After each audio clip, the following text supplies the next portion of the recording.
বাংলাদেশ একবার ব্রাজিলকে 7-0 গোলে হারিয়েছিল। আমার এই কথাটা যারা শুনছেন ঠিক এই মুহূর্তে অবিশ্বাস্য মনে হতে পারে, আমার কাছেও কথাটা আমি যখন প্রথম শুনেছি সেই কথাটা আমার কাছে অবিশ্বাস্য মনে হয়েছে। এবং সেই ঘটনাটা ঘটেছে 1990 সালে, সেটা আমাদের অনেকের জন্মেরই আগে। কখন কিভাবে এই ঘটনা ঘটেছে সেই ব্যাপারটা আমরা জানার চেষ্টা করব।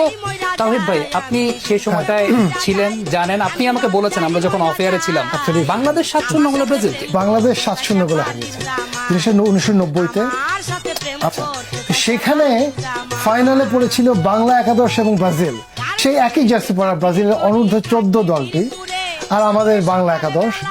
এবং স্পষ্ট মনে আছে এটা নিয়ে এখানে অনেক তোলপাড় তখন হয়েছিল যে বাংলাদেশ 7-0 গোলে ব্রাজিলকে হারিয়েছে। এবং সেখানে বাংলাদেশ 7-0 গোলে জেতার পরে যখন তারা চ্যাম্পিয়ন হলো, তখন আমাদের দেশে খুব আলোচনা হলো যে বাংলাদেশ এখন হয়তো আর কয়েক বছরের মধ্যে বিশ্বকাপ খেলতে পারবে। তো এই হচ্ছে কি ইতিহাসটা।